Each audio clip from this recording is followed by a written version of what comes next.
John whole என்னும் பெருமதிப்புக்குரிய குழந்தை என்கிற உரையாடல் குழந்தைகளை மையப்படுத்தி செய்யப்படுகிற உரையாடல்.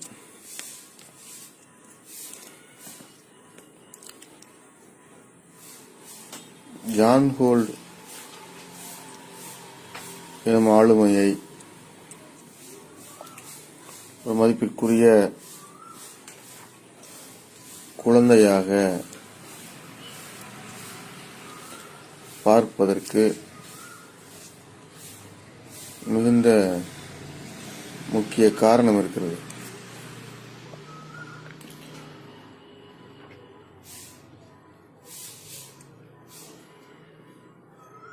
ஒரு பெரிய மனிதனுக்கும் அவனுக்குள் எழுகிற மென்மையான பகுதிக்கும் இடையே ஒரு போராட்டம் தொடர்ந்து நிகழ்வதுண்டு. ஒரு சமூக மனிதன்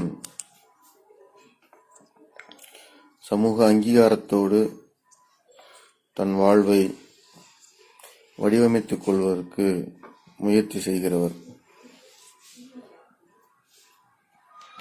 ஒரு மென்மையான மனிதர் சமூக அங்கீகாரத்தோடு வாழ்வது குறித்து விமர்சனத்துக்கு உள்ளாகிறவர். மனிதனை சமூக விலங்கு என்று மார்க்ஸ் ஒரு இடத்தில் வரையறுக்கிறார். உலக மனித குல வரலாற்றில் மனிதனின் பொருளாதாரம் சார்ந்த வளர்ச்சியை ஒரு தளத்திலிருந்து இன்னொரு தளத்திற்கு தவிர்க்கவே முடியாமல், புறக்கணிக்கவே முடியாமல் ஈர்த்து கொள்ளும் அளவிற்கு பெரும் பணியை செய்து முடித்தவர் கார்ல் மார்க்ஸ். அவர் மனிதனை குறித்து மனிதன் சமூக விலங்கு என்று வரையறுக்கிறார். இத்தகைய சமூக விலங்கு தனக்குள் ஒரு மென்மையான பகுதியை கொண்டிருப்பது என்பது சமூகமாக தன்னை இணைத்துக் கொள்ளவும், மென்மையான பகுதியின் காரணமாக சமூகம் தன் மீது வீசுகிற விமர்சனங்களை பெற்றுக்கொள்ளவுமான போராட்டங்களை தன்னோடு வைத்திருக்கிற நிலை இருக்கிறது. இந்த வகையில் ஒரு மனிதனின் இரு தளங்களிலும், ஒரு மனிதனின் இருவேறு மையங்களிலும்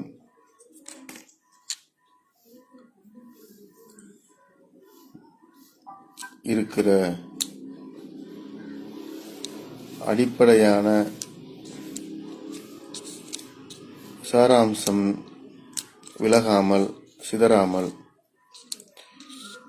மென்மையான பகுதியையும் சமூகமாக தன்னை இணைத்துக் கொள்ள வேண்டும் என்கிற புறச்சூழலின் உந்துதலையும் ஒரு சேர இணைத்து பயணிப்பதற்கு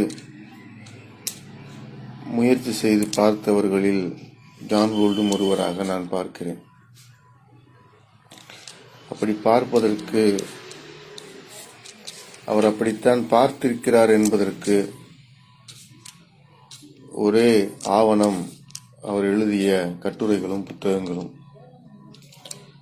அது நிறைய கட்டுரைகளும் புத்தகங்களும் கருத்துக்களும் ஆய்வுகளும் கொண்டிருக்கிற ஒரு ஆவண தொகுப்பு. ஜான் ஹோல்ட் குழந்தைகள் குறித்து நிறைய பேசியிருக்கிறார். குழந்தைகளுக்காக நிறைய பணியாற்றி இருக்கிறார். குழந்தைகளின் உளவியல் குறித்து நிறைய கருத்துக்களை பெற்றோர்களுடன், குழந்தைகளோடு பயணம் செய்பவர்களுடன், குழந்தைகளை பாதுகாக்க வேண்டும் என்று கருதி கொள்பவருடன் பல்வேறு தளங்களில், பல்வேறு நேரங்களில், பல்வேறு விதமான உரையாடல்களை செய்து முடித்திருக்கிறார். அந்த வகையில் தனக்குள் இருக்கிற குழந்தைமையும், குழந்தைமை குறித்து உலகம் வைத்திருக்கிற கருத்துக்களையும் இணைக்கவும், பிணைக்கவும்,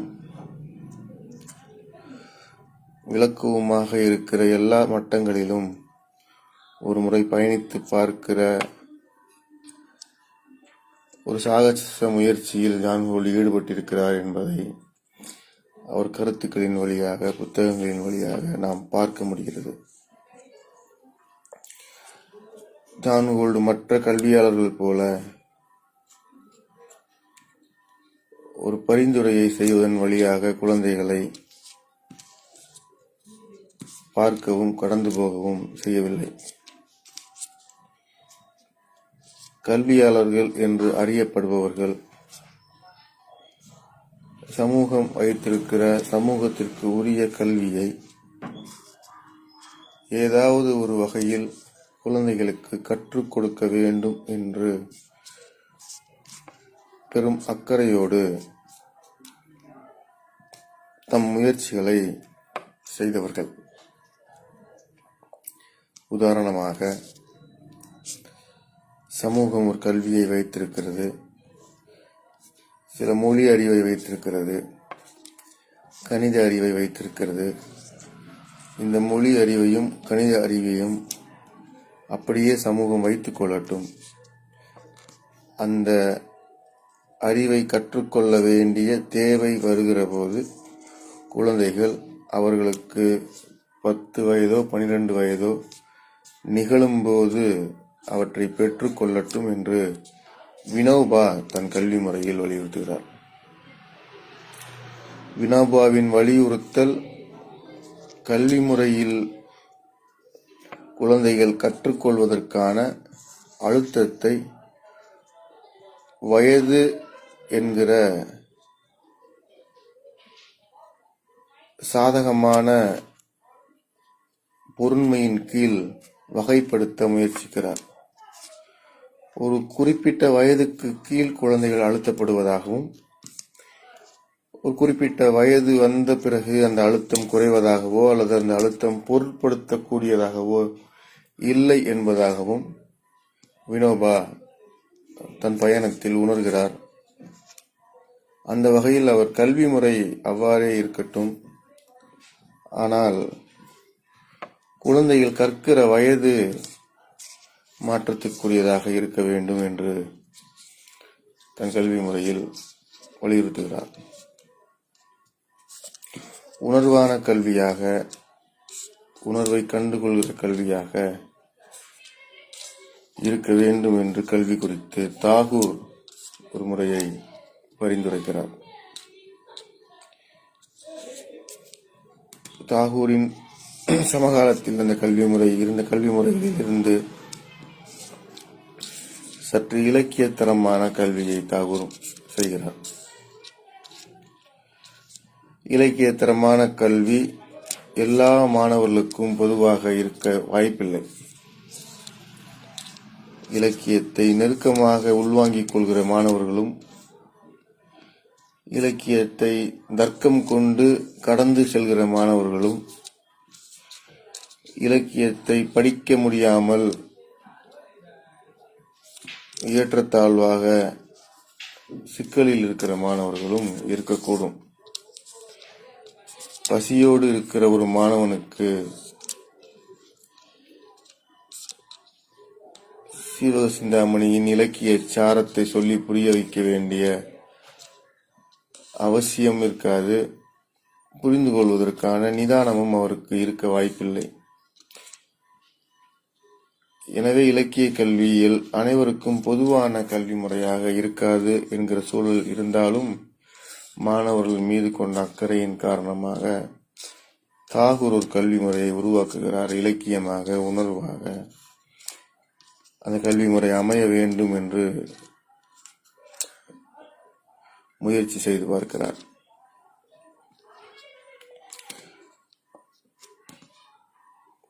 இருக்கிற கல்வி முறை ஒருபுறம் குழந்தைகளுக்கு தொடர்ந்து அழுத்தத்தை கொடுக்கிறது. கல்வி முறையை, பாடங்களை கற்றுக் கொடுப்பதற்கு முறையான பயிற்சி இல்லை. கல்வி முறை முழுமையாக வெற்றி பெறுவதற்கு கற்றுக் கொடுக்கிற முறைகள் சிக்கலாக இருக்கின்றன. குழந்தைகள் முழுமையாக கற்றுக்கொள்கிற முறைகள் சிக்கலாக இருக்கின்றன என்கிற தளத்தில் இருந்து கல்வி முறையையும், கல்வியின் பொருண்மையையும், பொருளையும், குழந்தைகளின் மையத்தையும் தொடாமல் மரியம் மாண்டீஸ்வரி ஒரு கல்வி முறையை உருவாக்குகிறார். அவர் கல்வி முறை குறித்து பேசுவதை விடவும், கற்றுக்கொள்வோர்களை குறித்து பேசுவதை விடவும், இந்த கல்வி முறையை இந்த குழந்தைகளுக்கு கற்றுக் கொடுப்பதற்கு யுக்திகள் போதுமானவை என்கிற தளத்தில் கற்றுக் கொடுக்கும் யுக்திகளை புதிதாக செய்து பார்க்கவும், இந்த புதிய யுக்திகளின் வழியாக குழந்தைகளின் கற்றல் திறனை, கற்றுக்கொள்ளும், உள்வாங்கிக் கொள்ளும் திறனை அதிகப்படுத்திக் கொள்வதற்குமான தன்மையோடு ஒரு கல்வி முறையை மாண்டீஸ்வரி அம்மையார் உருவாக்குகிறார். இப்படி பல்வேறு கல்வியாளர்கள் கல்வி முறை குறித்தும் கல்வியாளர்கள் இயங்கி கொண்டிருக்கிறார்கள். கற்கிற முறை குறித்த கல்வியாளர்களும் இயங்கிக் கொண்டிருக்கிறார்கள். மாணவர்களை மையப்படுத்தி மாணவர்களின் வயது குறித்து கவலைப்படுகிற கல்வியாளர்களும் இயங்கிக் கொண்டிருக்கிறார்கள் என்கிற கல்விச் சூழல் வரலாறு நெடுகிலும் தொடர்ந்து இருக்கிற தன்மையில் கல்வி குறித்தும் கவலைப்படாமல் கற்றுக்கொள்கிற கற்றல் முறை குறித்தும் பரிசீலிக்க வேண்டும் என்கிற நோக்கத்தோடு மாணவர்களினுடைய மையப்பகுதி, ஒரு எளிய உணர்வான பகுதி சிதைவுக்கு உள்ளாகக்கூடாது என்கிற மிக முக்கியமான நோக்கத்தோடு ஜான் கோல்ட் தன் பயணத்தை துவங்குகிறார்.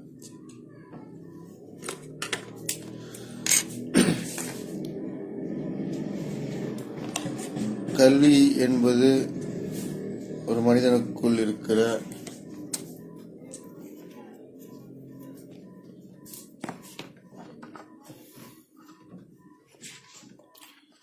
விதவிதமான உணர்வை மேலெழச் செய்ய வேண்டும், மெய்யறிவு குறித்தான பகுதிகளை மேலெழச் செய்ய வேண்டும் என்கிற நோக்கத்தில் சில கல்வியாளர்கள் கல்வி முறையை பரிந்துரைக்கின்றனர். அரவிந்தர் கல்வி முறையை உருவாக்க பெரும் பணி செய்திருக்கிறார். அரவிந்தர் மெய்யறிவு குறித்து கவலைப்பட்ட ஒரு மெய்யறிவாளர். ஆன்மீகமும் கல்வியும் இணைந்து பயணிக்க வேண்டிய தத்துவ விசாரணையோடு அவர் கல்வி முறையை செய்து பார்த்திருக்கிறார். அவரது கல்வி முறைக்குள் மனப்பாட கல்வி முறைகளும்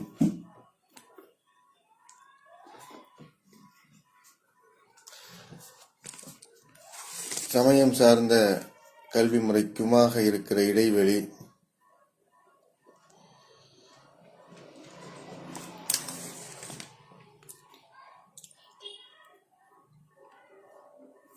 குறித்த ஒரு பெரும் உரையாடல் நடத்தப்பட்டிருக்கிறது என்பதை அவர் ஆவணங்களில் பார்க்க முடிகிறது.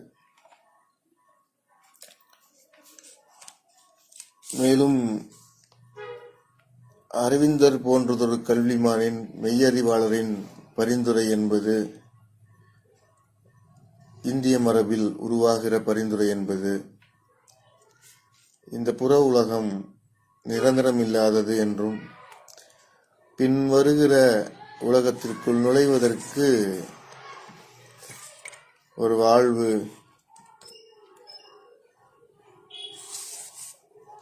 உருவாக்குவதற்கு பயன்படுகிற பரிந்துரையாகவும் அவர்கள் வேறு வேறு பிரசங்கங்கள் அமைந்திருக்கின்றன.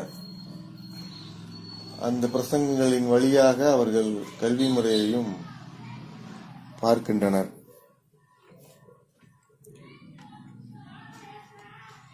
இந்த கல்வியாளர்களினுடைய கல்வி முறை, ஜே கிருஷ்ணமூர்த்தி உள்ளிட்ட கல்வியாளர்களுடைய கல்வி முறை, ஓஷோ போன்ற பேரறிவு கொண்ட கல்வியாளர்களின் கல்வி முறை எல்லாமும் மாணவர்களுக்கு பயனுள்ளதாக நெருக்கமானதாக இருக்கிறது என்றாலும் கூட அந்த கல்வி முறை ஒரு மனிதனுக்கு ஆதரவான கல்வி முறையாக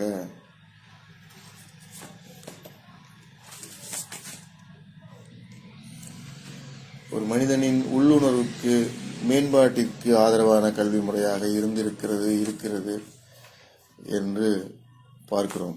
இங்கு மாணவர்கள் என்பவர் இரண்டாவது தளத்திற்கு நகர்த்தப்படுகின்றனர்.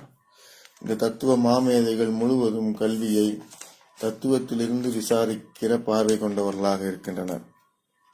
இந்த நிலையிலிருந்தும் கடந்து நாம் கல்வியை, மாணவர்களை கற்கும் முறையை ஒழுங்குபடுத்தி பார்க்க வேண்டிய அவசியம் இருக்கிறது. இந்த தளங்களை உள்ளடக்கி ஒரு பெரிய ஆய்வை, முயற்சியை, செயல்பாட்டை, ஆவணங்களை பள்ளி குழந்தைகள் மத்தியில் உருவாக்கிய பெரும் பணி ஜான் கோல்டினுடைய பணியாக நான் பார்க்கிறேன். ஜான் கோல்ட் விதவிதமான செய்முறைகளை வெவ்வேறு புத்தகங்களின் வழியாக ஆவணப்படுத்தி இருக்கிறார். ஒரு குழந்தைகள் ஏன் தோற்கின்றனர், குழந்தைகள் ஏன் எவ்வாறு கல்வியை கற்க வேண்டும்,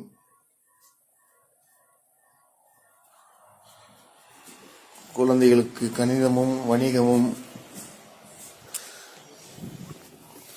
இன்ன பிற பாடங்களும் படிப்பதற்கு, கற்றுக்கொள்வதற்கு, வந்து சேருவதற்கு என்னெல்லாம் வழிமுறைகள் இருக்கின்றன என்று பல்வேறு ஆய்வுகளை செய்து பார்த்த மாபெரும் பணி ஜான் கோல்டினுடைய பணி. அந்த ஆவணங்களை தன் புத்தகங்களில் தொகுத்து வைத்திருக்கிறார். அப்படி தொகுக்கப்பட்ட புத்தகங்களில் மிகுந்த உலக கவனத்திற்கு உரிய கல்வி சார்ந்த புத்தகம் எவ்வாறு குழந்தைகள் கற்கின்றனர் என்கிற ஆங்கில புத்தகம். எவ்வாறு குழந்தைகள் கற்கின்றனர் என்கிற ஆங்கில புத்தகத்தின் வழியாக அது உலகம் முழுவதும் கல்வியாளர்கள் மத்தியில், குழந்தைகளை நேசிப்பவர்கள் மத்தியில் பெரும் பணியை செய்திருந்தாலும் கூட அது தமிழிற்கு வந்த பிறகு தமிழ் மொழியில் உரையாடப்படுகிற போது தமிழ் கல்வியாளர்கள் மத்தியில் சற்று கவனத்திற்குரிய புத்தகமாக மாறியிருக்கிறது என்கிற வகையிலும் கல்வி குறித்து பேச வேண்டும் என்கிற எனக்கு இருக்கிற ஆர்வத்திலும் ஜான் கோல்டை ஒரு குழந்தையாக பாவித்து, பெருமரியாதைக்குரிய குழந்தையாக, மதிப்பிற்குரிய குழந்தையாக பாவித்து இந்த உரையாடலை நிகழ்த்தி கொண்டிருக்கிறோம். வாழ்வில் கற்றுக்கொள்கிற கல்வி என்பது ஒரு மனிதன் பயத்திலிருந்து தன்னை விடுவித்துக் கொள்வது சரி, இதுவே சிறந்த கல்வி முறை என்று ஜே கிருஷ்ணமூர்த்தி கல்வி குறித்து தன் கருத்தை ஒரு இடத்தில் பதிவு செய்கிறார். ஒரு பெரிய உரையாடல் நிகழ்த்தப்படுகிறது. அந்த உரையாடலில் குழந்தைகள், ஆசிரியர்கள் எல்லாம் பங்கு பெறுகிற உரையாடலாக அது இருக்கிறது.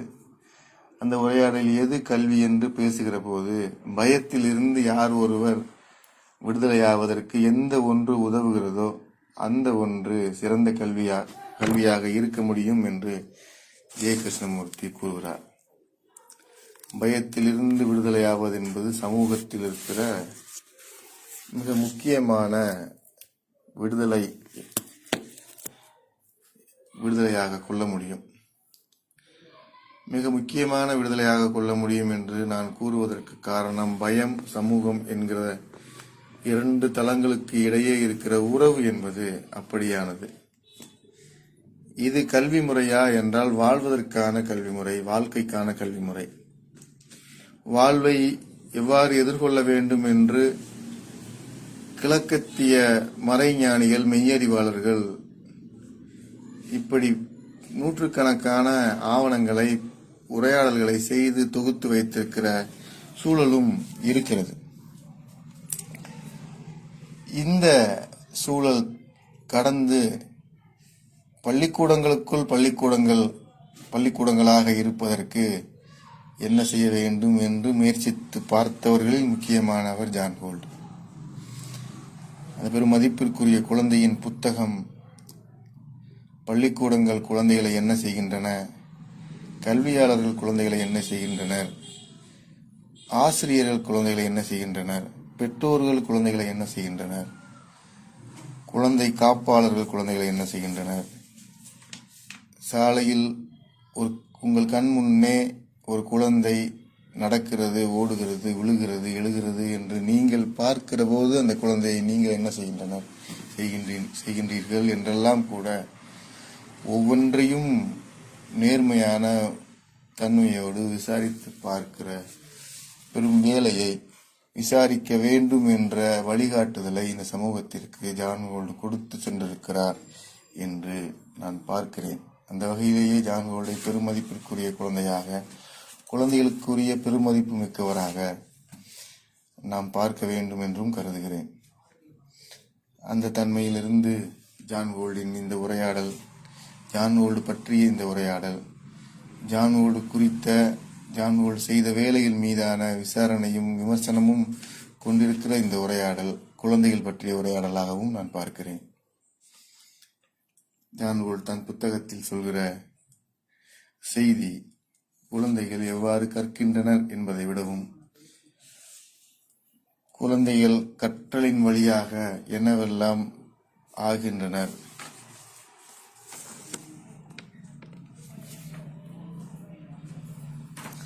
கற்றலின் வழியாக அகமாற்றமாக என்னவெல்லாம் ஆகின்றனர் என்று பல்வேறு முயற்சிகளை செய்கிறார். குழந்தைகள் கற்பதற்கு பல்வேறு வழிமுறைகளை உருவாக்க வேண்டும் என்று தன் புத்தகத்தில் ஓரிடத்தில் குறிப்பிடுகிறார் ஜான் ஹோல்ட். பல்வேறு பாதைகள் திறக்க வேண்டும் என்று வலியுறுத்துகிறார். பல்வேறு பாதைகள் திறக்க வேண்டும் என்பதற்கு ஜான் ஹோல்ட் முன்வைக்கிற காரணமாக நாம் தெரிந்து கொள்வது, ஒரு குழந்தை ஒரு பாதையில் கற்பதற்கு முயற்சிக்கிற போது, ஒரு குழந்தை ஒரு பாதையில் கற்றலை செய்கிற போது, அந்த குழந்தையின் உள் உணர்வில் சிக்கலை, முரணை சந்திப்பதற்கு வாய்ப்பு இருக்கிறது. எனவே அந்த குழந்தை முரண் இல்லாமல், சிக்கல் இல்லாமல் தொடர்ந்து கற்பதற்கு ஏதாவது செய்ய வேண்டும் என்கிற தன்மையில் பல்வேறு கற்பதற்கு செய்ய வேண்டும் என்று ஜான் ஹோல்ட் புத்தகம், ஜான் ஹோல்டின் எவ்வாறு குழந்தைகள் கற்கின்றனர் என்கிற புத்தகம் குழந்தைகளின் உளவியல் ஆய்வு பற்றி, மூளை திறன் குறித்த அறிவியல் கண்டுபிடிப்புகள் பற்றி விசாரணைகளோடு துவங்குகிறது. ஒரு வரி ஜான் ஹோல்ட் சொல்கிற அடிப்படையான நாதமான ஒரு வரி, ஒரு பொருள், குழந்தைகள் என்பவர்கள் நோயாளிகள் போல ஆய்வுக்கு உட்படுத்த வேண்டிய அவசியமில்லாதவர்கள். உளவியல் ஆய்வு ஒரு நோயாளிக்கு செய்யப்படுவது நியாயமானது. கற்றுக்கொள்வதற்கு செய்யப்படுவது என்பது மனிதநேயத்திற்கு புறம்பானது என்கிற பார்வையோடு ஜான் ஹோல்ட் மூளை குறித்தான எல்லா சாதக பாதக அம்சங்களையும் கேள்விக்கு உட்படுத்துகிறார், நேரடியாக புறக்கணிக்கிறார். இந்த புறக்கணிப்பின் வழியாக ஜான் ஹோல்டின் மூளை அறிவியல் புறக்கணிப்பின் வழியாக ஜான் ஹோல்ட் சொல்வது, குழந்தைகள் குறித்தான ஆய்வுகளும் ஏதாவது ஒரு வகையில் அவர்களை சிக்க வைப்பதற்காக, கல்விக்கூடங்களுக்குள் பொருத்துவதற்காக செய்யப்படுகிற வேலையாக இருக்கும் என்றால் தான் அதற்கு எதிராக நிற்க வேண்டும் என்று தன் உரையில் முதல் அத்தியாயத்தில் விரிவாக பேசுகிறார்.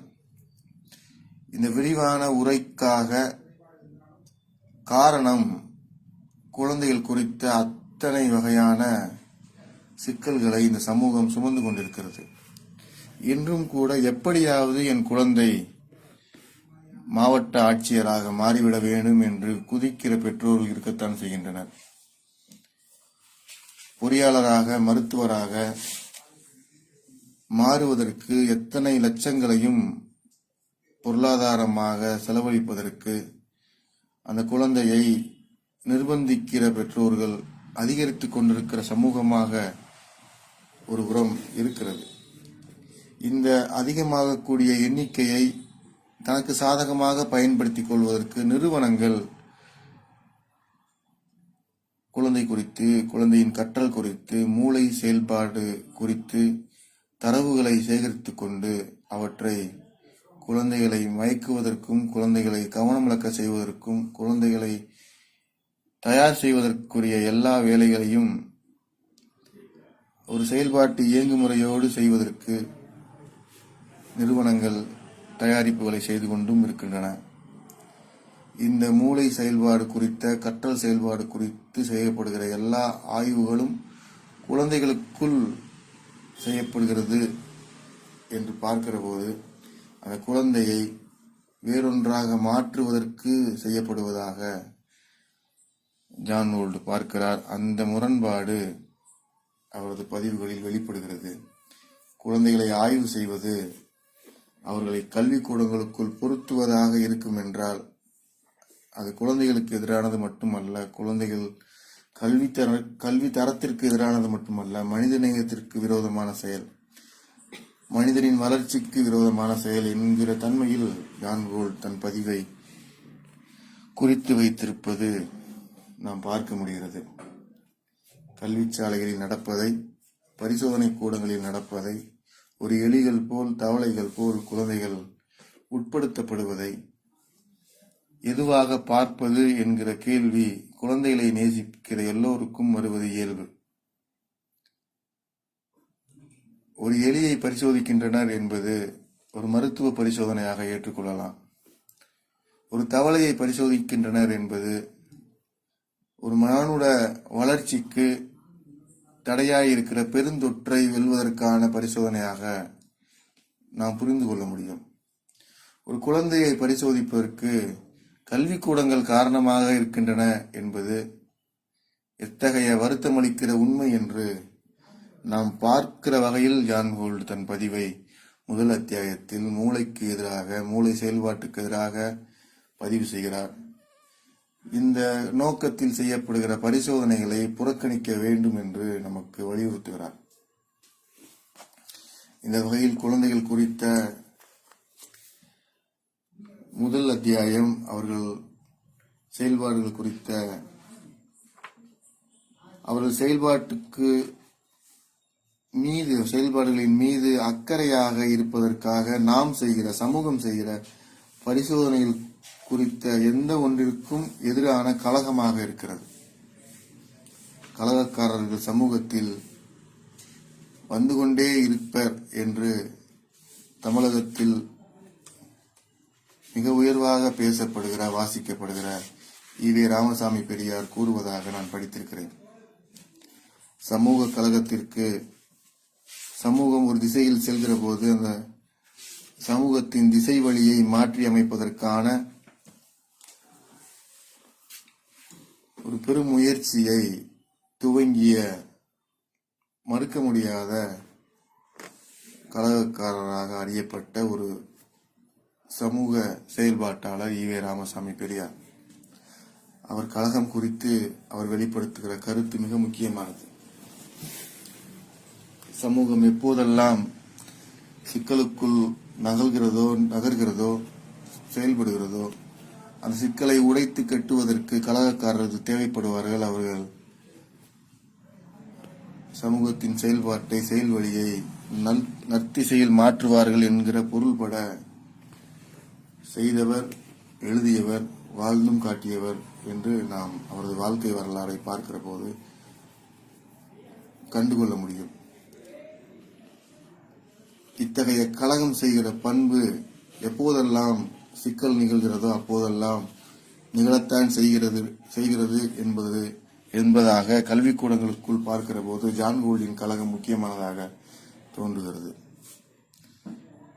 குழந்தைகளை மூளை செயல்பாட்டிலிருந்து குழந்தைகளை அவர்களது வலது மூளை இடது மூளையினுடைய வேகத்தில் இருந்து கற்றலுக்குரிய கற்பிதங்களை கற்றல் முறைகளை உருவாக்க வேண்டும் என்று மரியம் மாண்டிசோரி போன்ற கல்வியாளர்கள் பேசிக் கொண்டிருக்கிற போது அதுவே முற்போக்கான கல்வி முறையும் முற்போக்கான செயல்முறையுமாக இருக்கிறது என்று உலகம் அங்கீகரிக்கிற போது குழந்தைகளை நீங்கள் பரிசோதிப்பது முட்டாள்தனமானது என்று ஒரு மனிதன் உயர்வாக சொல்கிறான் என்பது மிக முக்கியமான கலகமாக நான் பார்க்கிறேன். அந்த பெரும் கலகத்தை பள்ளிக்கூடங்களுக்குள் செய்து வைத்திருக்கிற எனக்கு தெரிந்த முதல் கலகக்காரர் ஜான் கோல்ட். எனவே அவர் மிக மதிப்புக்குரிய குழந்தையாக எனக்கு பார்க்க தோன்றுகிறது. அவரை தொடர்ந்த பேச்சில், தொடர்ந்த ஆவணங்களில் அவர் தொகுத்து வைத்திருக்கிற வடிவங்களை பார்க்கிற போது ஒரு நாட்குறிப்பு போல் நமக்கு தோன்றுகிறது.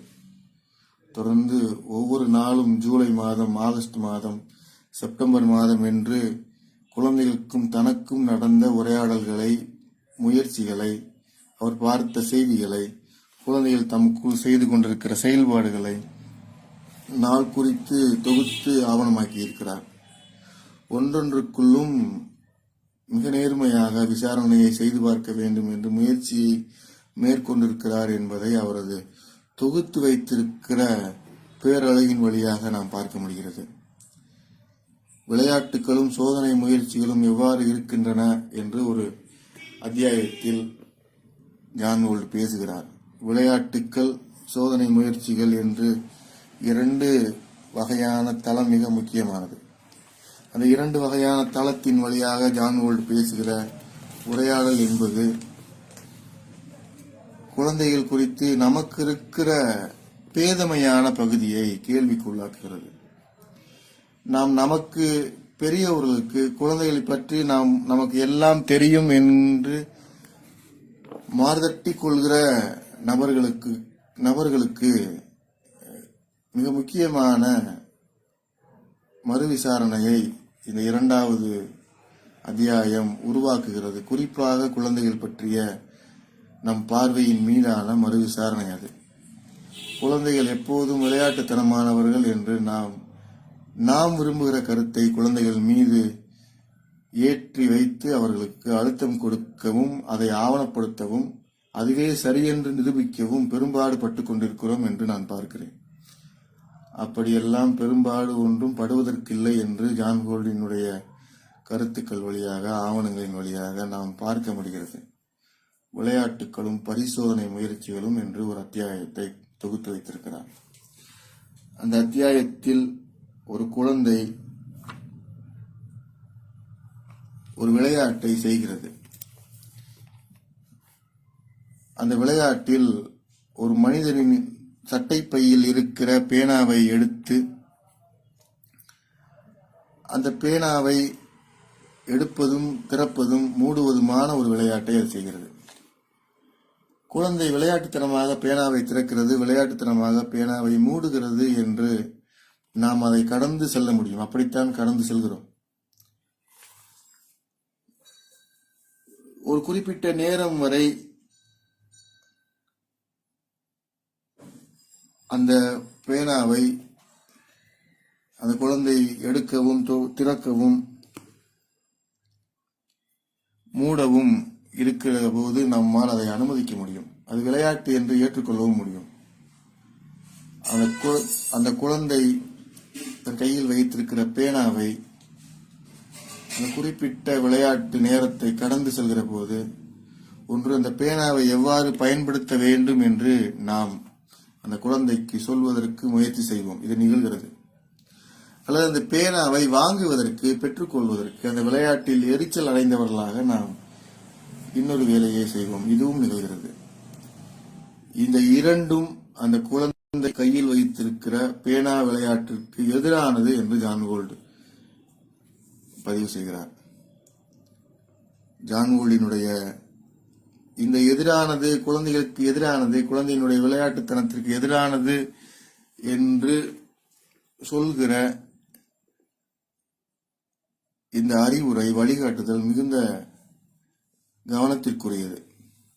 ஏனென்றால் குழந்தைகள் ஒரு குறிப்பிட்ட வகையான விளையாட்டை குறிப்பிட்ட வகையான முறையில் செய்து பார்க்கிற போது அதை நேர் செய்வீர்கள் என்றால், அதை நாம் நேராக சரியாக செய்வதற்கு வலியுறுத்தினோம் என்றால், அந்த நேரத்தில் அந்த குழந்தை என்னவாக மாறுகிறது என்று நாம் பார்ப்பதில்லை. ஏன் பார்ப்பதில்லை என்று நமக்குள் விசாரிக்கிற போது குழந்தை குறித்து நாம் குறை மதிப்பீடு உள்ளவர்களாக இருக்கிறோம் என்று ஒரு பேருண்மை ஒளிந்திருக்கிறது. இந்த பேருண்மை பற்றி பேசுகிற போது நாம் இந்த பேருண்மையை மறுப்பவர்களாகவும் இருக்கிறோம். ஆக குழந்தையினுடைய செயல்பாடு என்பது சரி செய்து கொள்வதற்குரிய சமூக தலையீடு இருக்கும் என்றால், அந்த குழந்தை அந்த நேரத்தில் என்னவாக மாறுகிறது, அந்த மாற்றம் அந்த குழந்தையினுடைய இயல்பை, மென்மையான பகுதியை என்ன செய்கிறது என்கிற பெரிய ஆய்வு நமக்கு தேவைப்படுகிறது என்று எனக்கு தோன்றுகிறது. இந்த விளையாட்டு பரிசோதனை முயற்சிகள் என்கிற தலைப்பில் ஜான் கோல்ட் முன்வைக்கிற பெரிய பகுதி என்பது, விசாரணை என்பது, ஆவணப்படுத்தி வைத்திருக்கிற ஆவண குறிப்புகள் என்பது மொத்தமும் குழந்தைகளின் மீது, குழந்தைகளின் விளையாட்டின் மீது சமூகம் வைத்திருக்கிற சரி தவறு என்கிற ஒற்றை தளத்தில் இருந்து தலையிடப்படுகிற தலையீடாக இருக்கிறது. இந்த தலையீடுகள் சமூக அளவில் சரியாகவோ அல்லது தவறாகவோ இருக்கலாம். உளவியலில் சரியாகவோ தவறாகவோ இருக்கலாம். தத்துவார்த்த விசாரணைகளில் சரியாகவோ தவறாகவோ இருக்கலாம். ஆனால் இந்த தலையீடு என்பது குழந்தையினுடைய மென்மையான ஒன்றை சிதறச் செய்கிறது என்று ஜான் கோல்ட் பார்க்கிறார். சிதற செய்கிறது என்பது கூட என்னுடைய பார்வை. சிதற செய்வதை பார்க்கிறார் என்பது கூட ஜான் கோல்ட் குறித்த என்னுடைய விருப்பமாக இருக்கக்கூடும். ஆனால் ஜான் கோல்ட் இந்த நேர் செய்யும் நேரத்தில் குழந்தைகள் மௌனமாகிறார்கள் என்று கூறுகிறார். ஒரு பேனாவை திறந்து மூட முயற்சிக்கிற குழந்தையிடம், விளையாட்டாக செய்து கொண்டிருக்கிற குழந்தையிடம், ஒரு பொருளை அதற்கே உரிய பயன்பாட்டில் இருந்து வேறொன்றாக மாற்றி பயன்படுத்த வேண்டும் என்கிற உந்துதலில் மாற்றி பயன்படுத்துகிற குழந்தையிடம் நீங்கள் சென்று, நாம் சென்று அந்த செயல்பாட்டை நேர் செய்கிறோம் என்றால், அந்த நேர் செய்கிற முயற்சி, நேர் செய்கிற வேலை அந்த குழந்தையை என்ன செய்கிறது என்று நிறுத்துகிறார். இது ஒன்று செய்கிறது. இது என்ன செய்கிறது என்பது நமக்கான, அதை வாசிப்பவர்களுக்கான வேலையாக ஜான் கோல்ட் முன்வைக்கிறார் என்று நாம் இந்த அத்தியாயத்தின் வழியாக பார்க்க முடிகிறது. குழந்தையின் அடிப்படை தன்மை என்ன என்று தெரிந்து கொள்கிற ஒருவரால் மட்டுமே குழந்தையினுடைய எந்த ஒன்றையும் சரியாக பார்க்க முடியும் என்கிற ஒரு விமர்சனமும் இந்த புத்தகத்தை மீண்டும் மீண்டும் வாசிக்கிற போது நமக்கு ஏற்படுகிறது. எனக்கு ஏற்பட்டிருக்கிறது. இந்த புத்தகத்திற்குள் குழந்தைகளை நாம் எவ்வாறு பார்த்திருக்கிறோம், எவ்வாறு பார்க்க வேண்டும், எவ்வாறெல்லாம் பார்க்கலாம் என்று சிலாகித்த தன்மையோடு பயணிக்கிற பயணம் என்பது ஒருபுறம். ஆனால் குழந்தையின் ஒரு தளத்தில் இருந்து, குழந்தையின் மன வடிவத்திலிருந்து, குழந்தையின் செயல்பாடுகளில் இருந்து ஒரு குழந்தையின் வளர்ச்சி சமூகம் தொகுத்து வைத்திருக்கிற படிநிலைகளில் மட்டுமே பயணிக்கிறது என்று நாம் ஒரு முடிவுக்கு வருவதற்கில்லை. குழந்தைகள் வேறு வேறு தளத்தில் பயணிப்பதற்கு வாய்ப்புள்ளவர்களாக இருக்கின்றனர். குழந்தைகள் வேறு வேறு விதமாக எந்த ஒன்றையும் செய்து பார்ப்பதற்கான முயற்சி உள்ளவர்களாக இருக்கின்றனர். ஆக குழந்தைகள் எவ்வாறு இருக்கின்றனர் என்பவர்களுக்கு மட்டும்தான் குழந்தைகள் எவ்வாறு கற்கின்றனர் என்பது புரிந்து கொள்வதற்கு வாய்ப்புள்ள புத்தகமாக இருப்பதாக நான் பார்க்கிறேன். குழந்தைகள் எவ்வாறு இருக்கின்றனர் என்று உங்களுக்கு தெரியவில்லை என்றால் குழந்தைகள் எவ்வாறு கற்கின்றனர் என்பது உங்களுக்கு தெரியாது. ஜான் ஓல்டின் ஒரு எழுத்து கூட உங்களால் புரிந்து கொள்ள முடியாது. அவ்வளவு நுட்பமாக இருக்கிறது என்கிற அழுத்தத்திற்காக நான் வாசிப்பவரின் அக்கறையை கூர்மைப்படுத்த வேண்டும் என்பதற்காக இந்த உதாரணத்தை பொருத்தி சொல்கிறேன். குழந்தைகள் எவ்வாறு இருக்கின்றனர் என்பது நாம் பார்க்க வேண்டிய மிக முக்கியமான பகுதி. பின்பே குழந்தைகள் எவ்வாறு கற்கின்றனர் என்பதை குறித்து நாம் ஏதாவது புரிந்து கொள்ள முடியும். அதற்கு ஜான் கோல்டை துணைக்கு வைத்துக் கொள்ள முடியும். குழந்தைகள் பியானோவை விளையாடுகிறார்கள், குழந்தைகள் தட்டச்சு இயந்திரத்தில் விளையாடுகிறார்கள், குழந்தைகள் மின்சார பெட்டிகளில் விளையாடுகிறார்கள், குழந்தைகள் மின்சார கருவிகளோடு விளையாடுகிறார்கள். ஒவ்வொரு விளையாட்டிற்குள்ளும் நாம் தலையிடுகிற தலையீடு அந்த குழந்தை என்கிற எந்த பகுதியை சிதைவுற செய்கிறது என்று நாம் எப்போதும் கவனித்ததில்லை என்று நாம் சமூகம் முழுவதும் பார்க்கிறேன். மிக நெருக்கமான குழந்தைக்கு ஆசையான ஆசிரியர் கூட இதை செய்வதில்லை.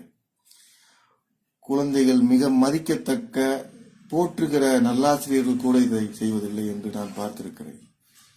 யார் ஒருவருக்கும், கல்வியாளருக்கும், ஆசிரியருக்கும், பெற்றோருக்கும் கூட குழந்தைகள் பற்றி எவ்வளவு தெரிந்திருக்கிறது என்று அளந்து பார்த்தோம் என்றால் ஜான் கோல்டு வைத்திருக்கிற அளவு முறையில் நாம் எல்லாம் தேர்ச்சி அடையாமல் போவதற்கு வாய்ப்பு இருக்கிறது. இது பெற்றோராக இருந்து, ஆசிரியராக இருந்து, கல்வியாளராக இருந்து, கல்வி சேவை செய்பவராக இருந்து, ஒரு குழந்தை காப்பாளராக இருந்து, குழந்தைக்காக உதவுகிறோம் என்கிற மனநிலையில் இருப்பவர்களாக இருந்து நாம் கற்றுக்கொள்வதாக இருக்க முடியாது. இயல்பாகவே நம் தேடலில் இருந்து குழந்தைகள் எவ்வாறு இருக்கின்றனர் என்று நாம் ஏதாவது செய்து பார்க்க வேண்டும். ஏதாவது செய்து பார்த்திருக்க வேண்டும். செய்து பார்த்தவர்கள் என்ன செய்திருக்கிறார்கள் என்று விசாரித்திருக்க வேண்டும். இப்படி ஏதாவது நமக்குள் நிகழ்ந்திருந்தால் குழந்தைகள் எவ்வாறு இருக்கின்றனர் என்று நாம் பார்த்திருந்தால் குழந்தைகள் எவ்வாறு கற்கின்றனர் என்று ஜான் கோல்டினுடைய பரிந்துரையை, ஆலோசனையை நாம் விசாரிப்பதற்கும் ஒப்பிட்டு பார்ப்பதற்கும் வாய்ப்பு இருக்கிறது. இது சற்று அறிவு தளத்தில் இயங்கி பார்த்தவர்களுக்கு சாத்தியமான ஒன்று. குழந்தைகள் பற்றி ஏதாவது செய்து பார்த்து காயம் பெற்றவர்களுக்கு, அனுபவம் பெற்றவர்களுக்கு இது எளிமையான ஒன்று. குழந்தைகளை பட்டாம்பூச்சிகள் போல நினைத்துக் கொண்டவர்களுக்கு ஜான் கோல்டு எந்த உதவியும் செய்ய போவதில்லை என்று அவர் புத்தகத்தை வாசிப்பதன் வழியாக நான் கண்டுபிடித்து வைத்திருக்கிற உண்மை. குழந்தைகள் பட்டாம்பூச்சிகளும் அல்ல, குழந்தைகள் பட்டுப்புழுக்களும் அல்ல. குழந்தைகள் அவர்களுக்கே உரிய குழந்தை தன்மை என்கிற ஒரு புதிரோடு பயணிக்கிற குழந்தைகள். இந்த புதிரோடு பயணிக்கிற குழந்தைகள் எத்தகைய புதிரை தமக்குள் வைத்திருக்கின்றனர் என்று ஆய்வு செய்து பார்க்கிற ஒருவரால் குழந்தைகள் எவ்வாறு இருக்கின்றனர் என்று பார்க்க முடியும். அப்படி குழந்தைகள் எவ்வாறு இருக்கின்றனர் என்று பார்க்கிற ஒருவரால் குழந்தைகள் எவ்வாறு கற்கின்றனர் என்று ஒருவர் சொல்வதை புரிந்து கொள்ள முடியும். இந்த விளையாட்டும் பரிசோதனைக்குள் நிகழ்த்தப்படுகிற தட்டுமுட்டு சாமான்களின் குழந்தைகள் ஏறி விளையாடுகிற விளையாட்டுகள் அத்தனையும் குழந்தைகள் எவ்வாறு இருக்கின்றனர் என்கிற தளத்தில் அந்த இருப்பு மீது ஒரு தடை புற அழுத்தத்தில் ஏற்படுகிறது என்றால் அந்த புற அழுத்தம் என்ன செய்கிறது, அந்த இருப்பு என்ன செய்கிறது, எவற்றை கலைக்கிறது, எவற்றை செழுமைப்படுத்துகிறது என்றெல்லாம் விசாரிக்கிற ஒரு பெரிய களம் அதற்குள் இருக்கிறது. அந்த குழந்தையின் தவிப்பை நாம் பார்க்க முடியும். கையில் வைத்திருக்கிற பேனாவை சரியாக பூட்டவும் சரியாக திறக்கவும் நீங்கள் சமூக அளவில் அந்த குழந்தைக்கு ஒத்துழைப்பு கொடுத்தீர்கள் என்றால் சமூகம் உங்களை பாராட்டும். ஆனால் தாம் கையில் வைத்திருக்கிற பேனாவை ஒருவர் வாங்குகிறார், மீண்டும் வேறொன்றாக அவற்றை பொருத்துகிறார், மீண்டும் வேறொன்றாக தன்னிடம் திரும்ப தருகிறார் என்று ஒரு பைத்தியக்காரனை வேடிக்கை பார்ப்பது போல் அந்த குழந்தை உங்களை வேடிக்கை பார்க்கிறது என்று ஜான் கோல்டு உங்களுக்கு எச்சரிக்கிறார்.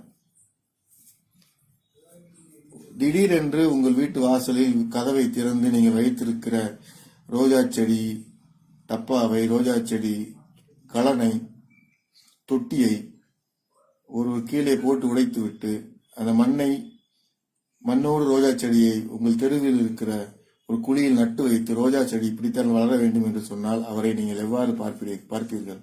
சற்று கோபமாகவும் சற்று எரிச்சலாகவும், இவருக்கு பைத்தியம் பிடித்து விட்டது போல ரோஜா செடியை நாம் தொட்டியில் வைத்திருக்கிறோம், எடுத்துக்கொண்டு போய் தரையில் வைக்கிறோம். தரையில் வைக்கிறது என்பது இயற்கையில் இருக்கிற உண்மை. இயற்கை அப்படித்தான் எல்லா செடிகளையும் தரையில் வளர்க்கிறது என்று அந்த தொட்டியில் இருந்து எடுத்து ஊண்டிய பைத்தியக்காரன் உங்களுக்கு விளக்கமெல்லாம் சொல்வார். ஆனால் அந்த விளக்கத்தை கேட்டுக்கொண்டாலும் நீங்கள் அவரை பைத்தியக்காரர் என்றுதான் சொல்வீர்கள். ஏனென்றால் உங்களது அழகியல் சம்பந்தப்பட்ட வளர்ப்பு முறை அது. அந்த வளர்ப்பு முறையில் வளர்க்கப்பட்ட ரோஜா செடியை ஒரு நியாயமான நோக்கத்தோடு இயற்கையின் இயக்கவியல் நோக்கத்தை உள்வைத்துக் கொண்டு ஒருவர் தொட்டியிலிருந்து தரைக்கு மாற்றுகிற நிகழ்வை நீங்கள் எப்படி பார்ப்பீர்களோ அப்படித்தான் உங்கள் குழந்தைகள் நீங்கள் வாங்கி மாட்டுகிற பேனாவை, திருத்தி எழுதுகிற எழுத்துக்களை, நீங்கள் போட்டு விடுகிற ஆடைகளை, நீங்கள் பூசி விடுகிற முகப்பூச்சிகளை, அலங்கார பூச்சிகளை ஒரு பைத்தியக்காரனை கைகட்டி வேடிக்கை பார்ப்பது போல பார்க்கின்றன என்று ஒரு பெரும் எச்சரிக்கையை குழந்தைகள் குறித்து பெரும் எச்சரிக்கையை ஜான் கோல்டு தன் பதிவில் செய்கிறார் என்று நான் பார்க்கிறேன். ஏனென்றால் நாம் குழந்தைகள் நம்மை எவ்வாறு பார்க்கிறார்கள் என்று பார்த்ததே இல்லை. பார்க்க வேண்டும் என்று ஜான் கோல்டு கூறுகிறார். நாம் பார்க்கத்தான் வேண்டும். தொடர்ந்த அத்தியாயங்களில் ஜான் கோல்டு குழந்தைகளினுடைய பேச்சு குறித்து, ஓவியம் குறித்து, கல்வி முறைகளில் இருக்கிற சாத்திய அசாத்திய நிலைகளெல்லாம் கடந்து குழந்தைகள் எவ்வாறு துவங்குகின்றன, வாழ்க்கையில் உள்ள சின்ன சின்ன சங்கதிகளை எவ்வாறு துவங்குகின்றன, எவ்வாறு பயணிக்கின்றன என்றெல்லாம் தன் பதிவில் ஆவணப்படுத்துகிறார். ஒரு குழந்தையின் செயல்பாடு பேச்சு என்கிற தளத்தில் நகர்கிற போது அந்த குழந்தை என்ன செய்கிறது, எவ்வாறு பேசுகிறது, பேச்சு என்பது என்ன என்கிற எந்த விதமான மொழியியல் அறிவும் இல்லாமல், எந்த விதமான ஒலி குறிப்பு குறித்த சேகரிப்பும் இல்லாமல் நாம் பார்க்க வேண்டும் என்று குழந்தைகள் குறித்து அக்கறைப்படுபவர்களுக்கு ஒரு தேவை இருக்கிறது. பேச்சு என்றவுடன் குழந்தை எவ்வாறு பேச வேண்டும் என்று நாம் சில வரையறைகளை வைத்திருக்கிறோம். இன்றும் கூட நான் பார்த்திருக்கிறேன், ஒரு குழந்தை எவ்வாறு பேசுகிறது என்பதை பரிசோதிப்பதற்கு நாம் அந்த குழந்தையை பார்த்தவுடன் 3 கேள்விகளை வைத்திருப்போம். 3 தான் உலகம் முழுவதும் சர்வதேச அளவு முறையாக இருப்பதாக கூட எனக்கு ஒரு கற்பனை உண்டு. முதலில் அந்த குழந்தையின் பெயர், 2வது அந்த குழந்தை படிக்கிற வகுப்பு, 3வது அந்த குழந்தை படிக்கிற பள்ளி. இந்த 3ஐயும் சரியாக சொல்லிவிட்டால், பிரமாதமா உங்க பையன் பேசுறானே என்று அவர் பெற்றோரிடம் நீங்கள் சான்று கொடுக்கிற பல்வேறு வேடிக்கைகளை நான் பார்த்திருக்கிறேன். ஒரு குழந்தை நன்றாக பேசுகிறதா இல்லையா என்பதை இந்த சமூகம் பரிசோதிப்பதற்கு வைத்திருக்கிற 3 கேள்விகள் முதலில் மாற்றியமைக்கப்பட வேண்டும் என்று ஜான் கோல்டை படிப்பதன் வழியாக, பார்ப்பதன் வழியாக நான் பார்க்கிறேன். மிக முக்கியமான கேள்வி இந்த 3. மிக முக்கியமான இந்த 3 கேள்விகளை தேர்வுக்கு படிக்கிற மாணவர்களைப் போல நாம் சுமந்து கொண்டே இருக்கிறோம். மாணவர்கள் பொதுவாக தன் பாட புத்தகத்தில் ஒரு வழக்கத்தை வைத்திருப்பார்கள். நான் சிறு வயதில் இருக்கிற போது அவற்றை நான் பின்பற்றியதும் உண்டு. எனக்கு முன்னால் ஒருவர் 5ஆம் வகுப்பு படித்தவரிடமிருந்து நான் 5ஆம் வகுப்பு படிக்கிற போது 5ஆம் வகுப்பு புத்தகத்தை பெற்றுக்கொள்வதுண்டு. பெற்றுக்கொண்டவுடன் அந்த 5ஆம் வகுப்பு பழைய புத்தகத்தில் அவர் ஏற்கனவே சென்ற ஆண்டு எவையெல்லாம் முக்கியமான கேள்விகள் என்று ஒரு பெருக்கல் குறியும் அதை சுற்றி ஒரு வட்டமும் இட்டிருப்பார். அதில் சில நேரங்களில் மிக மிக முக்கியமான கேள்வி என்றெல்லாம் கூட குறிப்பும் கொடுத்திருப்பார். இப்படி மாணவர்களுக்கு, நான் சிறுவயதாக இருந்தபோது மாணவர்களுக்கு மிக முக்கியமான கேள்வியை, மிக முக்கியமான கேள்விகளை பெருக்கல் குறியிட்டு வட்டமிட்டு தொகுத்து வைத்திருக்கிற ஒரு வழக்கம் இருந்தது. இப்படித்தான் நானும் பின்பற்றியதுண்டு, எனக்கு பின்னால் வந்தவர்களும் பின்பற்றியதுண்டு. இப்படி ஒரு பின்பற்றும் முறையை கல்விக்கூடங்களுக்குள் பழைய புத்தகங்களை வாங்கி படிக்கிற மாணவர்கள் செய்வதுண்டு. இப்படியான ஒரு செயல்முறையை குழந்தைகளிடம் மொழி குறித்து பேச்சு குறித்து பரிசோதிக்கிற பின்பற்றும் முறை ஒன்று நிலவுவதாக நான் பார்க்கிறேன். யார் ஒருவரும் எந்த அறிமுகமும் இல்லாத ஒருவர் குழந்தையை பற்றி முதலில் கேள்விப்பட்டவுடன் பார்த்தவுடன் கேட்கிற முதல் கேள்வி, உங்கள் குழந்தை பேர் என்ன? உங்கள் குழந்தையினுடைய என்ன படிக்கிறாங்க? உங்கள் குழந்தை எந்த பள்ளிக்கூடத்துல? இதுதான் சமூகம் முழுவதும் குழந்தைகள் பற்றிய கேள்வியாக இருக்கிறது. இது குழந்தைகளை பார்க்கிற போது இந்த கேள்வியை நாம் பெருக்கல் குறியிட்டு வட்டமிட்டு மிக மிக முக்கியம் என்று குறித்து கொண்ட மனப்பதிவோடு குழந்தையை பார்க்கிறோம். இதே முக்கியமான கேள்வியை குழந்தையிடம் கேட்கிறோம். அந்த 3 கேள்விகள் வழியாக அந்த குழந்தைகள் சொல்கிற பதில்களின் வழியாக நாம் அந்த குழந்தை எவ்வாறு பேசுகிறது என்று ஒரு முடிவுக்கு வருகிறோம். இது பேச்சு வடிவம் குறித்து சமூகம் பொதுவாக இன்றைய சமூகம் மனதில் வைத்திருக்கிற ஒரு செயல்பாட்டு உரையாடல் முறை. இந்த உரையாடல் முறையை உடைப்பதற்கு தன் புத்தகத்தில் பேச்சு என்கிற அத்தியாயத்தை ஜான் கோல்ட் உருவாக்கி வைத்திருக்கிறார். ஜான் கோல்ட் குழந்தைகள் பேசுவதை மிக அருகிலிருந்து கவனிக்கிறார். ஒரு குழந்தை எந்த எழுத்தை சேர்த்துக் கொள்கிறது, எந்த வார்த்தையை மீண்டும் மீண்டும் உச்சரிக்கிறது, ஏன் உச்சரிக்கிறது என்றெல்லாம் கூட ஆய்வு செய்கிறார். ஒரு குழந்தை ஒரு குறிப்பிட்ட எழுத்தை மீண்டும் மீண்டும் சொல்கிறது என்றால் அந்த எழுத்து உருவாக்குகிற கிளர்ச்சியில் பரவசத்தில் அந்த குழந்தை இருக்க விரும்புகிறது என்று ஒரு உளவியல் ஆய்வு, உடற்கூறியல் ஆய்வு இருக்கிறது. ஏன் ஒன்றை திரும்ப திரும்ப செய்கிறோம் என்று உடற்கூறியல் ஆய்வில் பார்க்கிற போது, உளவியல் ஆய்வில் பார்க்கிற போது, அப்படி செய்வதன் வழியாக ஒரு சௌகரியத்தை அந்த மனிதன் உணர்வார் என்று சிக்மண்ட் ஃப்ராய்ட் கூறுகிறார். உதாரணமாக அவர் சொல்வது, வலிக்கும் என்று தெரிந்தாலும் கூட மிதமாக அரிப்பு இருக்கிற இடத்தில் தன் நகங்களால் கீறிக்கொள்வது ஒரு வகையான பரவசம் என்று சிக்மண்ட் ஃப்ராய்டு அந்த சுரண்டலை வரையறுக்கிறார். ஏன் அவருக்கு வலிக்கிறது என்றாலும் கூட ஏன் அங்கு சுரண்டிக் கொள்கிறார் என்று உளவியல் குறித்த, மருத்துவம் குறித்த ஆய்வை சிக்மண்ட் ஃப்ராய்ட் பதிவு செய்கிற போது, அப்படி செய்வதில் அவருக்கு ஒரு பரவசம் இருக்கிறது. இந்த பரவசத்தின் வழியாக அவர் அதன் விளைவுகளை பற்றி கவலைப்படுவதில்லை. எந்த ஒரு மனிதனும் தனக்கு ஏற்படுகிற தற்காலிகமான நிரந்தரமான பரவசத்திற்காக ஒரு வகையான வேலையை முட்டாள்தனமாக இருந்தாலும் கூட மீண்டும் மீண்டும் செய்கிற செயல்பாடு இருக்கிறது என்று சிக்மண்ட் ஃப்ராய்டினுடைய கருத்துக்கள் சொல்கின்றன.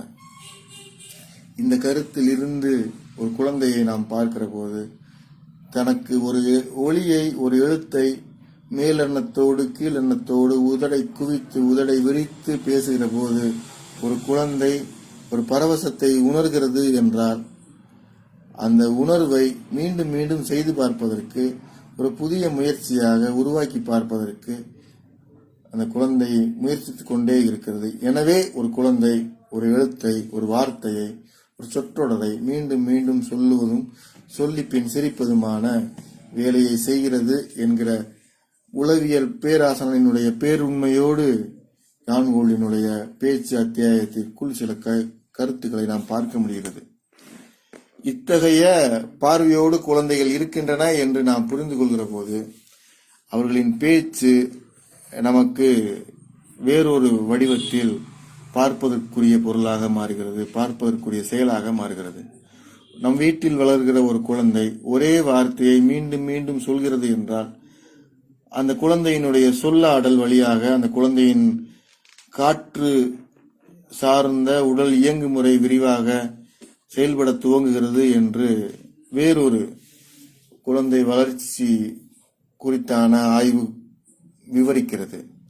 குழந்தையினுடைய சுவாச மண்டலம் என்று ஆங்கிலத்தில் சொல்லப்படுகிற ரெஸ்பிரேட்டரி சிஸ்டம் வளர்ச்சி அடைகிற போது விதவிதமாக காற்றை உருவாக்கி பார்க்கிற முயற்சி குழந்தைகளுக்குள் நிகழும் என்று அந்த குழந்தை வளர்ச்சி குறித்தான ஆய்வு பார்க்கிறது. இந்த ஆய்வின் வழியாக பார்க்கிற போது ஒரு குறிப்பிட்ட பகுதி வளரும் என்றால் அந்த வளர்ச்சிக்கு உதவியாக ஒரு குழந்தை குறிப்பிட்ட வகையான வார்த்தையை மீண்டும் மீண்டும் சொல்லி பார்க்கிற நிகழ்வு நடக்கத்தான் செய்கிறது. அந்த வகையில் ஒரு குறிப்பிட்ட எழுத்தை குழந்தைகள் எவ்வாறாக உச்சரிக்கின்றன, அது தன் இயல்பாக இருக்கின்றன என்கிற மிக முக்கியமான செய்தியை ஜான் வோல்ட் சொல்கிறார். எவையும் உருவாக்கப்பட்டவை அல்ல. குழந்தைகள் உருவாக்குகின்றன என்று அதை பார்ப்பது கூட நாம் உரையாட வேண்டும் என்கிற தளத்தில் நான் சொல்கிறேன். ஆனால் உண்மையிலேயே குழந்தையின் வளர்ச்சியில் அவை தன்னியல்பாக உருவாவது என்று ஜான் வோல்ட் சொல்கிறார். இயல்பாகவே அது உருவாவது என்றுதான் உடல் சார்ந்த இயங்குமுறை அறிவியல் ஆய்வுகள் சொல்கின்றன. இயல்பாகவே உருவாவது. அப்படி இயல்பாகவே உருவாவதற்கு ஒரு பேச்சும் ஒளியும் எழுத்தும் சேர்ந்து ஒன்றை எழுப்புவதற்கு அந்த குழந்தைக்குள் இயல்பாகவே ஒன்று நிகழ்கிறது. அந்த இயல்பான மாற்றத்தின் வழியாக அந்த குழந்தை புதிய சொல்லை பேசி பார்க்கிறது, புதிய அர்த்தங்களை உருவாக்கி பார்க்கிறது என்கிற ஆய்வுகளை நாம் அவரது குறிப்புகளின் வழியாக பார்க்க முடிகிறது. ஒரு குழந்தை பேச துவங்குகிறது என்றால் அந்த பேச்சு சமூகத்தோடு ஏற்படுகிற முதல் உறவு. அந்த குழந்தையின் தற்சார்பு அல்லது தகவமைப்பு குறித்தான எல்லா கேள்விகளையும் சிக்கல்களையும் கடக்க வேண்டிய நிலையில் குழந்தைகள் பேச்சை பேசி பழகுகிற போது இருக்கிற நிலையாக நான் பார்க்கிறேன். விரிவான கல்வி சூழல் குறித்த கட்டுரைகளை ஆய்வுகளை பார்க்கிற போது ஒரு மொழி தெரியாத மாநிலத்தில் மாட்டிக்கொண்ட பிற மொழி நபரை அல்லது பிற மொழி பேசுகிற நபர்களுக்கு மத்தியில் நிற்கிற மொழி தெரியாத ஒரு நபரினுடைய மனநிலை எவ்வாறு இருக்கிறதோ அத்தகைய ஒரு மனநிலையோடு குழந்தைகள் இருப்பார்களா என்று பார்க்கிற தன்மையில் ஆய்வுகள் குழந்தைகளினுடைய மொழி குறித்து இல்லை. இத்தகைய ஆய்வுகள் செய்வதற்கு யாரும் கவனம் கொள்ளவில்லையா என்று நாம் பார்க்க முடியவில்லை. என்றாலும் கூட ஜான் வோல்ட் குறித்து வைத்திருக்கிற இந்த உரையாடல் வழியாக ஒரு சமூகத்திற்குள் ஒரு குழந்தை நுழைகிற போது அந்த குழந்தை தன்மை, சமூகம் வைத்திருக்கிற பொதுவான மொழி சாரம், இது இரண்டும் சந்திக்கிற போது ஏற்படுகிற ரசவாதம் என்னவாக இருக்கிறது என்று நாம் பார்ப்பதில்லை. ஆனால் பார்க்க வேண்டி இருக்கிறது. ஒரு தனி மனிதன் ஒரு மொழி தெரியாத இடத்தில் மாட்டிக்கொள்கிறான் என்ற ஒரு உதாரணத்தை நாம் சிந்தித்து பார்த்தோம் என்றால், கற்பனை செய்து பார்த்தோம் என்றால், அந்த உதாரணத்தில் இருக்கிற தனி மனிதன் ஒரு மொழி தெரியாத மாநிலத்தில் ஒரு மொழி தெரியாத இனத்தினிடையே சிக்கி இருக்கிற போது அவர்கள் பேசுகிற எந்த ஒன்றையும் இவனால் உள்வாங்கிக் கொள்ள முடியாது. இவன் பேசுகிற எதுவும் அவர்களுக்கு புரியாது. இவன் தேவையும் அவர்களது பயன்பாடும் அல்லது அவர்களது தேவையும் இவனது பயன்பாடும் முரண்பட்டு கொண்டே இருக்கிற, முரண்பாடின்மையா என்று கூட அளவிட முடியாத அளவுக்கு இடைவெளியோடு இருக்கிற ஒரு மனத்தவிப்பு குழந்தைகள் முதலில் இந்த சமூக மொழியை பயன்படுத்துவதற்கும் பிடித்துக் கொள்வதற்கும் முயற்சிக்கிற போது நிகழ்வதாக நான் பார்க்கிறேன். மிக முக்கியமான கருத்தாக இவற்றை நாம் புரிந்து கொள்ள வேண்டும் என்று நினைக்கிறேன். ஒரு 3.5 வயது குழந்தை முதலில் சமூக மொழியை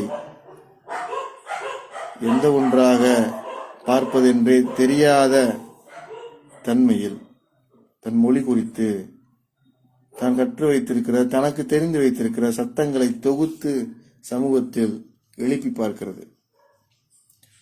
அது எழுப்பி பார்ப்பதற்கு நோக்கம் கூட ஒன்றுமில்லை. அது ஒரு இயற்கையினுடைய இயல்பான வளர்ச்சி போக்கு. இந்த இயற்கையினுடைய இயல்பான வளர்ச்சி போக்கில் அந்த குழந்தையினுடைய மொழி குறித்தான முயற்சி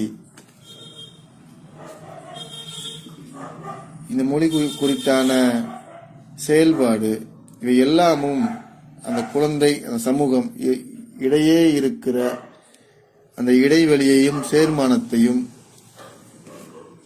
என்னவாக அளவிடுவது என்று ஒரு சிக்கல் இருக்கிறது.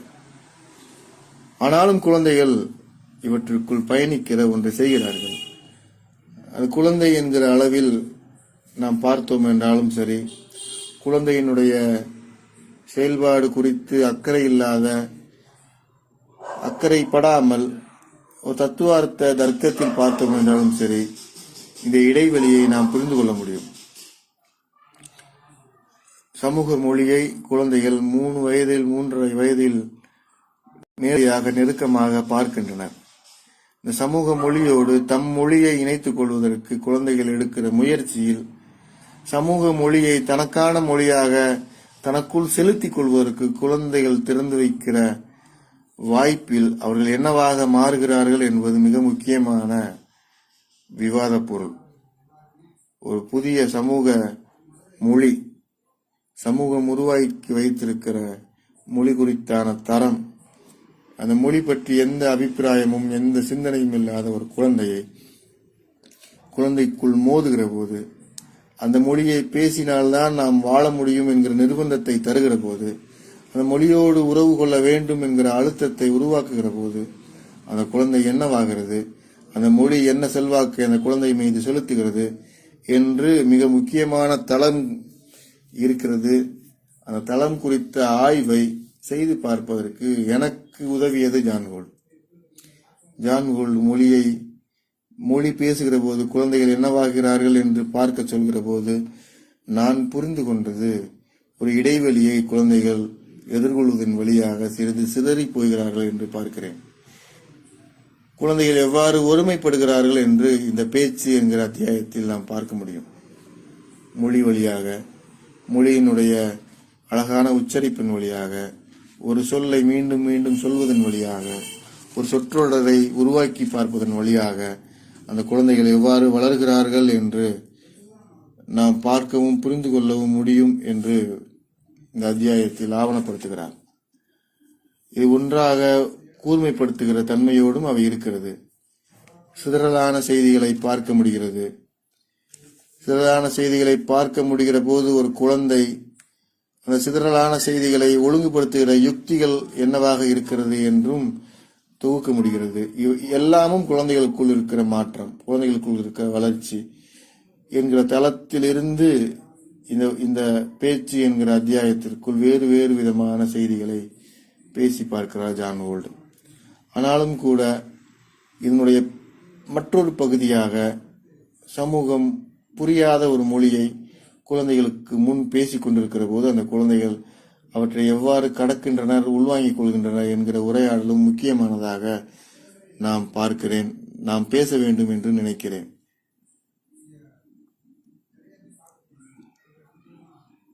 ஒரு குழந்தை ஒரு பொருளை பயன்படுத்துகிற போது அந்த பயன்பாட்டு செயல்பாடோடு ஒரு பொருளை பயன்படுத்தி பார்க்கிற யுக்திகளோடு அந்த குழந்தையினுடைய சொல் உருவாக்கம் இருக்கிறது. ஒரு குறிப்பிட்ட பொருளை ஒரு கடைக்கு பொருள் வாங்க செல்கிற ஒரு குழந்தை, 4 வயது 5 வயது குழந்தை கடைக்கு செல்கிற போது பெற்றோர்கள் இம்மாதிரியான உதாரணங்களை என்னிடம் பேசி நான் பார்த்திருக்கிறேன். நான் மிக மகிழ்வோடு ரசித்ததும் கூட உண்டு. ஒரு குழந்தை தன் கையில் வைத்திருக்கிற ஒரு பழைய பொருளை வைத்துக்கொண்டு கடைக்கு சென்று இது கொடுங்க என்று அந்த பொருளை காட்டி ஒரு உரையாடலை உருவாக்குவார்கள். இது ஒரு பேச்சு முறை. இது கொடுங்க என்று அந்த குழந்தை கையில் வைத்திருக்கிற பழைய பொருளில் அந்த கடைக்காரர் ஒன்றை புரிந்து கொள்கிறார். இது இல்லாத ஒன்று என்று குழந்தைகள் ஒரு குறிப்பாக புதிய மொழியை உருவாக்குகிறார்கள் என்று நாம் பல்வேறு அனுபவங்களை நம் சொந்த வாழ்க்கையில் பார்த்திருக்கக்கூடும். நம் வீட்டில் இருக்கிற குழந்தைகள் அம்மாவிடம் சென்று தோசையை குறிப்பிடுவதற்கு இப்படி வட்டமாக இருக்கும் என்று தோசையினுடைய அடையாளங்களை சொல்லி ஒரு புதிய மொழியை உருவாக்குகிற பேச்சு யுக்தியை குழந்தைகள் வைத்திருக்கின்றனர் என்று நாம் பார்த்திருக்கிறோம். இப்படியான குழந்தைகளுக்குள் இருக்கிற புதிய மொழி உருவாக்கம் குறித்த பகுதியும் நாம் பார்க்க வேண்டியிருக்கிறது. இது எங்கிருந்து உருவாகிறது என்று நாம் ஒரு முறை விரிவாக பார்க்க வேண்டும். இது எவ்வாறு உருவானது என்றும் கூட பார்க்க வேண்டும். இது குழந்தை குறித்து நாம் பார்க்க வேண்டிய பகுதியாக நான் சொல்வதற்கு காரணம், இது உருவான போது குழந்தை என்னவாக இருந்தார்கள், இது உருவான போது குழந்தைகள் என்னவாக மாறினார்கள், இது குழந்தையை சிதறச் செய்ததா, குழந்தையை வளரச் செய்ததா என்றெல்லாம் கூட நம் குழந்தை மீது அக்கறையோடு பேசி பார்க்க வேண்டியிருக்கிறது. பேச்சு என்பது குழந்தை இந்த சமூகத்தோடு, சமூகம் இந்த குழந்தையோடு சந்திக்கிற ஒரு புள்ளி. தன்னை சிதைத்துக் கொள்ளாமல் சமூகமும், தன்னை சிதைத்துக் கொள்ளாமல் குழந்தையும் இந்த புள்ளியில் சந்திக்க முடியும் என்றால் அந்த பேச்சு வெற்றி பெற்றதாகும். பேச்சு என்பது மிக நுட்பமான, தனக்குள் இருக்கிற ஒன்றை வெளியில் பரிமாறிக்கொள்வதற்கான, பகிர்ந்து கொள்வதற்கான ஒரு யுக்தி. இந்த நூதான செயல்பாட்டில், இந்த யுக்தியினுடைய வெளிப்பாட்டில் ஒரு மனிதன் தன்னளவில் உள்ளிருக்கிற ஒரு உணர்வை சிதறாமல், அவனது உள்பகுதி சேதமாகாமல் பிறருக்கு கொண்டு வந்து சேர்க்க முடியும் என்றால், அவன் சொல்வதை அவன் சொல்கிற அளவிலேயே புரிந்து கொள்ள முடியும் என்றால் அது வெற்றிகரமான பேச்சு என்று நான் பார்க்கிறேன். அந்த வகையில் பேச்சினுடைய சாராம்சத்திற்குள் குழந்தைகள் என்னவாக பயணிக்கிறார்கள் என்கிற பார்வையில் நாம் குழந்தைகள் குறித்து பேச வேண்டும் என்கிற தளத்தில் பேச்சு என்கிற அத்தியாயம் தொடர்ந்து நிறைய செய்திகளை சேகரித்து வைத்திருக்கிறது. ஜான் கோல்ட் எனும் பெருமதிப்பிற்குரிய குழந்தை என்கிற தலைப்பில் நாம் மற்ற பகுதிகளையும் தொடர்ந்து பேசுவோம்.